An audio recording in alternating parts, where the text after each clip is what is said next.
I printed my first ever 3DBenchy. We'll take a look at the results right after this. Hello world and welcome back. Being new to 3D printing and not understanding the significance of the 3DBenchy, I thought it was one of those things I'd get around to printing one day. But after learning what I've learnt in this short time, I now understand the importance of actually printing a 3DBenchy first. This is something I should have done at the very start. The 3DBenchy was designed to troubleshoot your printer to see if it's under extruding, over extruding or stringing. And it really should be something that you do after you've just set up your printer. But better late than never. I've now printed my first 3DBenchy and I'm very happy with the results. I'll show you the settings I used to print this 3DBenchy. You'll see them here now on the screen. This is the way I'll be displaying all my settings for every print I do from now on.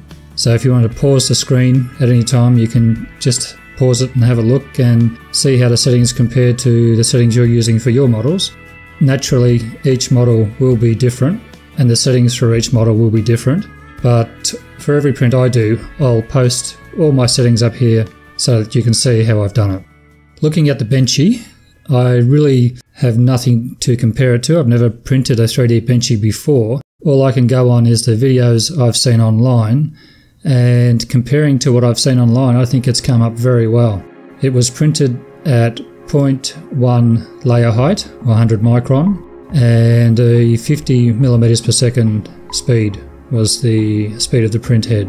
I'm very happy with the way it's printed. The holes on the smokestack and on the back of the boat are really clean and crisp. There's minimal or next to no stringing. The arches on the windows and the doorway have held up really well, considering they were bridged, and the front window also has held up really well. A little bit of a slight droop, but otherwise it's pretty good. The sides of the boat are nice and clean. That's all looking good, and I can even read the small little 3DBenchy tag on the back of the boat, which is pretty cool. I don't know if you can see it in the lens, but it is there. And the text on the bottom of the boat has held up very well as well. So all in all, I'm very happy with my print of my 3DBenchy. I was thinking that I might have to adjust some stringing. I've been getting a bit of stringing on some parts, but looking at this, I think my stringing is looking pretty good. I may be able to up it a little bit more. I've got the retraction at about 7 millimeters at the moment, but I think I might even try and push it a bit more to 8 and see what happens. Try and get rid of all the stringing. But other than that, I'm very happy. Alrighty, that's it for this one. It's just a quick one. Thanks very much for watching. Have a great day, and I'll see you later.